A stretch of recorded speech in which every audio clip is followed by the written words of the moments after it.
佢一咳咧就會咳10幾下，佢有一次搭地鐵咳得好辛苦，佢要離開個車廂，咳完先至翻入個車廂度。就係如果你繼續不斷咁咳嘅話，有機會演變成為一啲嘅支氣管炎啊。有啲嘅病人咧其實好咗99%啦，但係佢又會食錯少少嘢咧，又會咳翻好嚴重喎。以下嘅食物記住唔好食㗎啦喎，包括一啲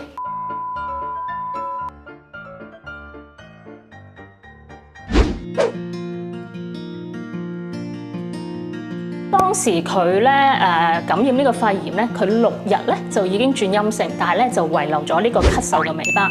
咁咧佢係咳咗超過1個月咧先嚟揾我嘅。咁佢嘅症狀咧係咧，佢一咳咧就會咳10幾下，跟住咳到咧喘，跟住咧先至會停嘅喎。咁佢又覺得喉嚨啦會好唔舒服啦，甚至乎佢分享過咧就係佢一次搭地鐵咳得好辛苦，佢要離開個車廂，咳完先至翻入個車廂度，因為咧費事造成好啲好尷尬嘅場面咁樣。後尾我係點樣去醫佢嘅咧？咁我係用咗中藥嘅方法啦，幫佢咧即係益氣啦、平喘啦、止咳啦咁樣嘅方式去幫佢。咁其實咧佢食咗第一次嘅中藥係7日嘅藥咧，佢已經咳咧係好咗好多啦。因為咧中醫嗰度話咧肺為嬌狀。嬌亂個嬌，即係話咧，肺咧係一個容易受傷的臟腑。肺咧係主皮毛、司呼吸。主皮毛嘅意思，即係佢同一啲皮膚係有關係嘅喎。你諗下大自然嘅變化咧，其實好多時我哋就係同皮膚都會接觸咯。第二咧，佢司呼吸喎，即係佢同呼吸有關係嘅。咁我哋吸嘅氣就會落到直接咁樣落到我哋個肺嗰度嘅喎，咁所以佢係好容易咧受到一啲嘅大自然啊、病毒啊嘅一啲嘅侵犯，容易咧係形成咧一啲嘅後遺症啦。中醫咧就會將咳嗽咧分為2大類別啦，一個咧就叫做外感咳嗽，一個咧叫做內傷咳嗽嘅。而外感咳嗽咧，我哋咧就係會有譬如風寒、風熱、風燥咁呢啲嘅咳嗽咯，例如冬天可能風寒會多啲啦，秋天咧就會風燥多啲啦，係同咧大自然個氣候變化係有關係嘅。咁但係當你嗰個嘅外感咳嗽你處理唔好，又或者你本身嘅臟腑功能啊唔係太理想嘅時候咧，你會好容易轉化成為一個內傷咳嗽啦。咁內傷咳嗽又包括啲咩咧？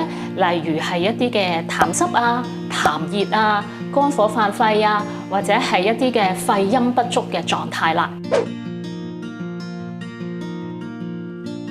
有啲嘅病人咧，其實好咗99%啦，但係佢又會食錯少少嘢咧，又會咳翻好嚴重喎。所以食物係好緊要㗎。以下嘅食物記住唔好食㗎啦喎，包括一啲甜、凍、肥膩、煎炸、生冷嘅食物，呢啲咧係會惹痰惹咳嘅。咁另外水果裡面咧就係橙、提子、柑、柚、桔呢啲咧係唔食得嘅，因為咧食咗咧又係會惹痰啦，同埋咧佢會刺激氣管㗎。仲有番茄又係好容易咧會咳翻嘅。有啲人就會覺得，喂，我要增加維他命 C， 飲多啲檸水先，以為會增強抵抗力。其實唔係㗎喎，飲一啲檸水啊或者檸茶咧又咳翻嘞喎。有啲人覺得，不如我飲啲湯水滋潤下啦。但係如果你嗰種嘅咳嗽係一啲嘅痰濕咳嗽嘅時候咧，你飲湯水咧，包保你咧一定會咳翻。